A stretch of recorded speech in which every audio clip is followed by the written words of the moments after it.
South India shopping mall kilo sale అభిమానుల కోరికపై శ్రావణంలో కూడా ఆషాఢం ధరలకి.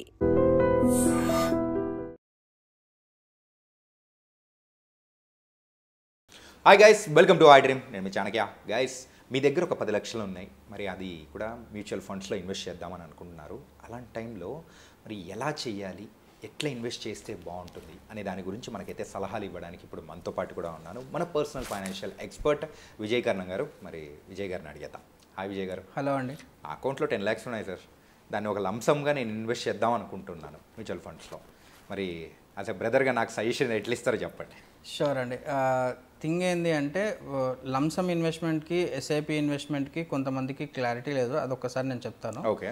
సో లంసమ్ అంటే మనం వన్స్ ఒక్కసారి ఇన్వెస్ట్ చేస్తాము, ఇంకా మళ్ళీ రికరింగ్ ఇన్వెస్ట్మెంట్స్ ఏముండవు అంటే ఇంకా దాని గురించి మర్చిపోవాలంతే. ఇప్పుడు మీరు అన్నట్లుగా మీరు చెప్పిన కేసు లంసమ్ ఇన్వెస్ట్మెంట్ కిందకు వస్తుంది. అంటే ఒక 10 lakhs ఒకసారి ఇన్వెస్ట్ చేస్తాను, మళ్ళీ ఇంకా దాని గురించి నేను చూడను, నెక్స్ట్ ఒక 5 years కానీ నేను చూడను అనుకోవడం అది లంసమ్ ఇన్వెస్ట్మెంట్. ఎస్ఐపి అంటే అదే 10 lakhs ఎవ్రీ మంత్ కట్టడం ఎస్ఐపి. ఓకే. అది ఎస్ఐపి, ఇది లంసమ్. సో లంసంలో మనము ఏదైతే అమౌంట్ మనం ఫిక్స్ చేస్తున్నామో ఫస్ట్ మనం మనం ఎండ్ అనేది మైండ్లో పెట్టుకొని ఇన్వెస్ట్మెంట్ అనేది స్టార్ట్ చేయాలి.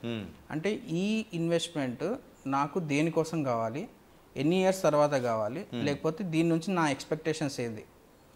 సో దీని నుంచి నా ఎక్స్పెక్టేషన్స్ ఏంది అనే దగ్గర రెండు వస్తాయి. ఈ క్యాపిటల్ని గ్రో చేయడం ఒక టైప్ ఆఫ్ ఎక్స్పెక్టేషన్, లేకపోతే దీని నుంచి మంత్లీ ఇన్కమ్ తీసుకోవడం ఒక ఎక్స్పెక్టేషన్. ఈ మనీని గ్రో చేయాలంటే ఎంత గ్రో చేయాలి అంటే కొంతమంది 10 లక్షలని ₹1,00,00,000 చేయాలనుకుంటారు. ₹1,00,00,000కి ఎంత టైం పడుతుంది అనేది మీరు క్యాలిక్యులేట్ చేసుకోవాలి. అది ఫస్ట్ అప్రోచ్. సెకండ్ అప్రోచ్, దీని నుంచి మంత్లీ ఇన్కమ్ కావాలి. మంత్లీ ఇన్కమ్ ఎంత కావాలి, ఎన్ని ఇయర్స్ తర్వాత కావాలి, వీటితో మళ్ళీ క్యాలిక్యులేట్ చేసుకోవాలి. ఇది మీకు అడ్వైజర్ హెల్ప్ తీసుకుంటే వాళ్ళు క్లియర్గా చెప్తారు. ఫర్ సపోజ్ 10 lakhsని మీరు 5 years టచ్ చేయకుండా వదిలిపెడితే 5 years తర్వాత 20 lakhs అవుతుంది. అదే 10 years మీరు దాన్ని ముట్టకుండా ఉంటే 4 times పెరుగుతుంది, అది 40 lakhs అవుతుంది. అండ్ 15 years వరకు అసలు మనం టచ్ చేయకుండా ఉంటే అది 8 times అవుతుంది. సో 80 lakhs అవుతుంది. 80 lakhs. నేను ఇంతకుముందు అన్నాను కదా, 10 lakhs కాస్త 1 crore కావాలి అంటే మీరు 15+ years వెయిట్ చేయగలగాలి. 80 years తర్వాత మీరు ఇంకొక 5 years వెయిట్ అంటే ఓకే 20 years అనేది చాలా లాంగ్ డ్యూరేషన్, కాకపోతే మీ ఎక్స్పెక్టేషన్ 1 crore అంటే అంత వెయిట్ చేయాల్సి ఉంటుంది అనమాట. అది ఫస్ట్ అప్రోచ్. సెకండ్ అప్రోచ్, మీకు మంత్లీ ఇన్కమ్ కావాలి అనుకుంటే 10 lakhs నుంచి మీరు రేపటి నుంచి మంత్లీ ఇన్కమ్ కావాలంటే ఒక అమౌంట్ మీకు వస్తుంది. లేదు 5 years తర్వాత దాని నుంచి మంత్లీ ఇన్కమ్ కావాలంటే ఒక అమౌంట్ వస్తుంది. 10 years తర్వాత దాని నుంచి మంత్లీ ఇన్కమ్ కావాలంటే ఒక అమౌంట్ వస్తుంది. ఓకే. దీని డిఫరెన్స్ చెప్తాను. రేపటి నుంచి నాకు ఇన్కమ్ రావాలనుకునే వాళ్ళు రిటైర్డ్ పీపుల్, అంటే వాళ్ళకి వేరే ఇన్కమ్ సోర్సెస్ ఏం లేవు, దీని నుంచే ఇన్కమ్ రావాలనుకునే వాళ్ళు ఈరోజు 10 lakhs ఇన్వెస్ట్ చేస్తే నెక్స్ట్ మంత్ నుంచి 7,000 వాళ్ళు విత్డ్రాల్ చేసుకోవచ్చు. ఎవ్రీ మంత్ 7,000 విత్డ్రాల్ చేసుకోవచ్చు. అది ఫస్ట్ థంబ్ రూల్. 5 years తర్వాత ఏమవుతుంది, ఈ 10 lakhs వస్తే 20 lakhs అవుతుంది. అప్పుడు మీరు మంత్లీ ఇన్కమ్ ఎంత తీసుకోవచ్చు, 7ని డబుల్ చేసుకోవచ్చు, అంటే 15,000 మీరు విత్డ్రాల్ చేసుకోవచ్చు. అట్లా మీరు గ్రాడ్యువల్గా చేసుకుంటూ వెళ్తే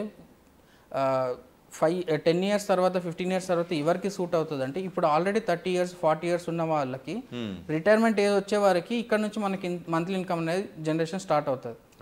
ఎవరైతే యంగ్స్టర్స్ వెరీ యంగ్ ఉన్నారో, అంటే లెస్ దెన్ 30 ఉన్న వాళ్ళు కూడా ఉంటారు కదా, వాళ్ళు just 10 lakhs lump sum as an investment చేసి మర్చిపోగలిగితే వాళ్ళ రిటైర్మెంట్ ప్లానింగ్ అయిపోయినట్లే యాక్చువల్గా.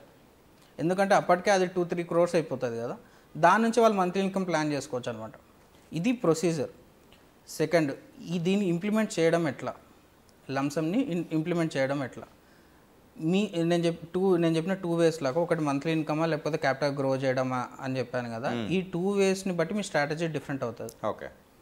సో మంత్లీ ఇన్కమ్కి అయితే ఒక ప్రొసీజర్, క్యాపిటల్ని గ్రో చేయడం అయితే ఒక ప్రొసీజర్. క్యాపిటల్ని గ్రో చేసుకోవాలన్నప్పుడు హైలీ అగ్రెసివ్ ఫండ్స్ తీసుకోవాల్సి ఉంటుంది మనం. సో హైలీ అగ్రెసివ్ ఫండ్స్ ఎందుకు తీసుకుంటాము అంటే, మీకు వాల్టిలిటీ ఎక్కువ ఉన్నా సరే, ఇనీషియల్గా రిటర్న్స్ తక్కువ ఉన్నా సరే, మీకు ఇయర్స్ పెరిగే కొద్దీ మీకు క్యాపిటల్ కాంపౌండింగ్ అనేది చాలా తొందరగా అవుతుంది. ఓకే. అండ్ ఫండ్ అలొకేషన్ కూడా అట్లాగనే ఉంటుంది.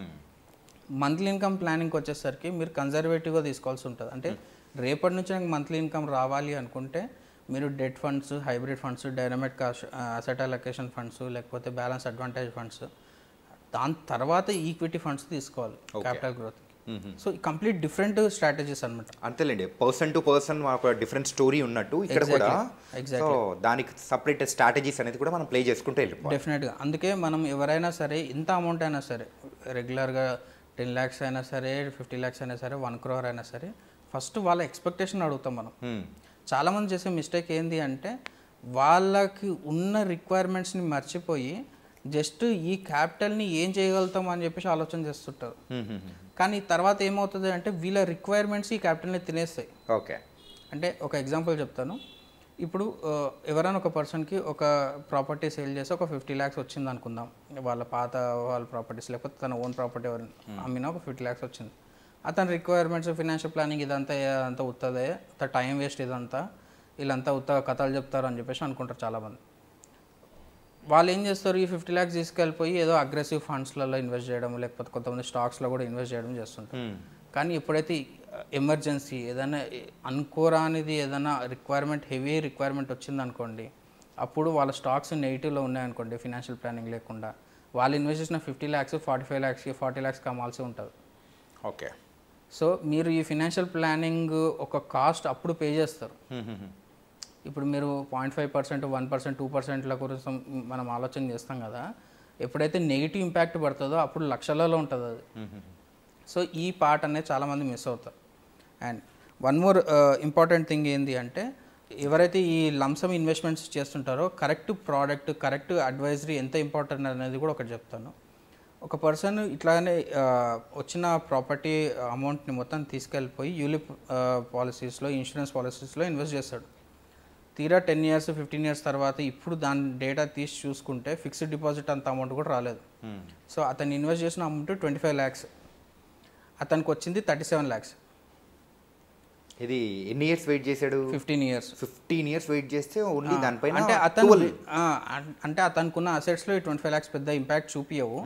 కాకపోతే అతను ఏమనుకుంటున్నాడు, 25 lakhs పెడితే 37 lakhs వచ్చింది, మంచిదే, ట్యాక్స్ ఫ్రీ ఇన్కమ్ కదా అనేసి నాతోని ఆర్గ్యుమెంట్ చేస్తున్నాడు అతను. ఓకే, అంటే వాళ్ళ అవేర్నెస్ లెవెల్స్కి అది కరెక్టే అనిపిస్తుంది.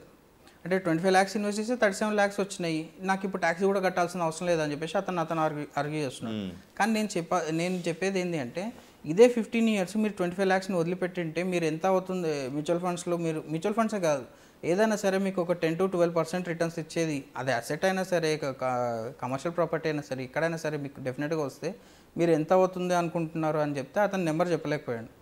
సో క్యాలిక్యులేట్ చేసుకుంటే మనం ఇంతకుముందు చెప్పినట్టుగా 5 yearsకి ఎవ్రీ 5 yearsకి డబుల్ అవుతుందని మనం క్యాలిక్యులేట్ చేసుకుంటే ఫస్ట్ 5 yearsకి 25 lakhs కదా 50 lakhs ఫస్ట్ 5 yearsలోనే అవుతుంది అతను. ఓకే, అండ్ నెక్స్ట్ 5 yearsకి అది 50 కాదు 1 crore అవుతుండే, అండ్ నెక్స్ట్ 15 yearsకి అది 1 crore కాస్త 2 crore అవుతుండే. సో 25 lakhs నుంచి 2 crore ఎక్కడ, 25 lakhs నుంచి 37 lakhs ఎక్కడ? సో డిఫరెన్స్ చూస్తున్నారా? 1.5 డిఫరెన్స్ ఉంది. సో ఇంత ఏమంటారు చిన్న అడ్వైజే, అది చాలా చిన్న అడ్వైజే, కాకపోతే రాంగ్ ట్రాక్లో వెళ్ళడం వల్ల ఎంత హెవీ ఇంపాక్ట్ పడుతుంది. రైట్. అప్పుడు అతను కంప్లీట్ నెట్వర్త్ వచ్చేసి 1-2 crores ఉండే, ఇప్పుడు అతను వేరే బిజినెసెస్ వల్ల 10 crores వచ్చేసిండు. కాకపోతే ఇతను కరెక్ట్ అడ్వైజ్ ఉంటే ఈ 10 crores నెట్వర్త్ కాస్త 12 crores అవుతుండే కదా, 2 crores అడిషనల్ పెరుగుతుండే కదా. సో ఈ ఇంపాక్ట్ అయితే అతనికి లైఫ్ టైం ఉంటుంది కదా. అతను మన కన్సల్టేషన్ మనం మాట్లాడిన తర్వాత అరే అవునా 2 crores నెగిటివ్లో డ్యామేజ్ పడ్డదా నాకు నెట్వర్త్లో అని చెప్పేసి అప్పుడు రిలీజ్ అవుతున్నాడు అనమాట. ఓకే, కానీ ఎప్పుడు అతను ఇన్ని రోజులు అనుకునేది ఏంది, ట్యాక్స్ ఫ్రీ ఉంది, నేను ట్యాక్స్ కట్టాల్సిన అవసరం లేదు, మంచి రిటర్న్స్ వచ్చినాయి అని చెప్పేసి మైండ్ సెట్లు ఉన్నాడు. కానీ దానికి ఇంకో సైడ్ అయితే ఇప్పుడు ఆలోచన చేయలేదన్నమాట. సో అందుకే లంసమ్స్ ఇన్వెస్ట్మెంట్ చేస్తున్నప్పుడు కంప్లీట్గా స్ట్రాటజీ అనేది చాలా important. And next main concept ఏంటి అంటే లంసమ్స్ యూజ్ చేస్తున్నప్పుడు డెఫినెట్గా సిస్టమేటిక్ ట్రాన్స్ఫర్ ప్లాన్ అనేది యూజ్ చేయాల్సిందే. ఎస్టీపీ అనేది యూజ్ చేయాల్సిందే. మనం ఇంతకుముందు వీడియోస్లో ఇదొక మ్యాజిక్ ఫార్ములా అని చెప్పేసి మనం డిస్కస్ చేసాము. అండ్ ఎస్టీపీస్ కూడా ఇంతకుముందు మంత్లీస్ లేకపోతే ఎవ్రీ క్వార్టర్లీ చేస్తుండే సిస్టమేటిక్ ట్రాన్స్ఫర్ ప్లాన్స్, కానీ ఇప్పుడు ఎవ్రీ వీక్ చేయాల్సి వస్తుంది. మార్కెట్ మూవ్మెంట్స్ హైలీ వాల్టలైటీ ఉన్నాయి కాబట్టి ఎవ్రీ వీక్ ఎస్టీపీస్ చేయాల్సిందే. అది ఫస్ట్ థింగ్. సెకండ్ థింగ్ వచ్చేసి ఈ లంసమ్స్లో ఎంత ఎస్టీపీ చేయాలి అది కూడా ఒక క్వశ్చన్ మార్క్. రైట్. సో మీ రిక్వైర్మెంట్స్ లేకపోతే మీ ఎమర్జెన్సీ ఫండ్ లేకపోతే ఫస్ట్ ఒక 20% మీరు ఎమర్జెన్సీ ఫండ్లో పెట్టుకోండి. మిగతా 80% ఉంది కదా, ఆ 80% మాత్రం ఎస్టీపీ చేయాలి. అండ్ చాలామంది ఏమనుకుంటున్నారు, debt fund to equity STPs మేము చేసేసుకోవచ్చు అని చెప్పేసి చేసుకుంటున్నారు. కానీ ఏ డెట్ ఫండ్లో ఇన్వెస్ట్ చేస్తున్నారు, ఎస్టీపీ చేస్తున్నారు, ఏ ఈక్విటీ ఫండ్లో ఎస్టీపీ చేస్తున్నారు అనేది కూడా చాలా ఇంపార్టెంట్. అది కూడా మీకు రిటర్న్స్ని డిసైడ్ చేస్తుంది అనమాట. సో ఈ స్ట్రాటజీస్ అనేది డెఫినెట్గా ఫాలో కాండి. ఫాలో అయితే డెఫినెట్గా మీ లంసమ్ 10 lakhs కాస్త ఎవ్రీ 5 years డబుల్ అయ్యే గ్యారంటీ అయితే ఉందన్నమాట. Nice sir. అండ్ ఈ లంసమ్ అమౌంట్ ఎవరైతే ఇన్వెస్ట్ చేయాలని ఇంట్రెస్ట్ చూపిస్తుంటారో వాళ్ళకి మాత్రం మీరు చెప్పిన సలహా అనేది చాలా చక్కగా పాటిస్తూ ఉంటారు. ఇన్ఫ్యాక్ట్ మీరు చెప్పిన ఆ ఎగ్జాంపుల్ అనేది ఇంత ఇంపాక్ట్ చూపిస్తుందా అనేది ఖచ్చితంగా అనిపించింది. అందుకే ఒక పర్సనల్ ఫైనాన్షియల్ ఎక్స్పర్ట్ అనే వాళ్ళు కూడా మన ప్రొఫైల్ని మెయింటైన్ చేయడానికైనా కానీ ఎంత ఇంపార్టెంటో అర్థమవుతుంది. అందుకండి మనం ఎప్పుడైనా సరే మనీతోని మనం మనీ మేకింగ్ మిషన్స్ని తయారు చేయాలి. అంటే చాలామంది సక్సెస్ఫుల్ పీపుల్ కానీ చాలామంది మిలియనియర్స్ కానీ బిలియనియర్స్ కానీ వాళ్ళు సిస్టమ్స్ని డిజైన్ చేసుకుంటారు. వాళ్ళు ఎప్పుడైనా సరే మనీని మనీలా చూడరు, మనీని యాజ్ ఏ సిస్టమ్గా చూస్తారు. నేను ఇక్కడ ఈ ₹1,00,00,000 ఈ బిజినెస్లో పెట్టాను, ఈ ₹1,00,00,000 నుంచి నాకు రెగ్యులర్గా రెవెన్యూ జనరేషన్ అవుతుందా లేదా, లేకపోతే ఈ ₹1,00,00,000 నుంచి మనకి దాని నుంచి వస్తున్న అడ్వాంటేజెస్ ఏంది, లేకపోతే లాంగ్ టర్మ్ ఇంపాక్ట్ ఏంది, అట్లా మనం ఆలోచన చేయాలి. లేదు నాకు ₹1,00,00,000 ఎఫ్డీలో పెట్టేసుకుంటే నాకు 6% వస్తుంది 7% అని ఆలోచన చేసుకుంటే మనం వెల్త్ ఎప్పటికీ క్రియేట్ చేయలేము. మనీ మేకింగ్ మిషన్స్ ఎట్లా ఉండాలి అంటే మనకి ఒక 5-6 ఇన్కమ్ సోర్సెస్ ఉంటే 1-2 ఆగిపోయినా సరే మిగతా రిమైనింగ్ మన లైఫ్ స్టైల్ని మెయింటైన్ చేసేటట్లు ఉండాలి. అప్పుడే మనం డెఫినెట్గా సర్వైవల్ స్టేజ్ నుంచి గ్రోత్ స్టేజ్కి వెళ్తాం, గ్రోత్ స్టేజ్ నుంచి వెల్తీ స్టేజ్కి వెళ్తాం అనమాట. సో ఈ స్టెప్ బై స్టెప్ ప్రాసెస్ అనేది ప్రతి ఒక్క మిడిల్ క్లాస్ ఫ్యామిలీ అనేది డెఫినెట్గా ఫాలో కావాలి. అందరూ ఏమనుకుంటారు, డైరెక్ట్ సర్వైవల్ స్టేజ్ అంటే మనం మిడిల్ క్లాస్ వాళ్ళ సర్వైవల్ స్టేజ్ నుంచి డైరెక్ట్గా మనం వెళ్తే అయిపోవాలి, రాత్రి ₹1,00,00,000 రావాలనుకుంటారు. కానీ అది ఎప్పటికీ అవ్వదు. ఇది గ్రాడ్యువల్గా వెళ్ళాల్సిన process.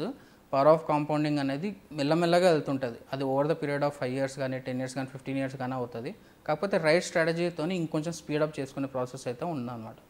Nice sir. And thank you so much for your advice. Thank you అండి.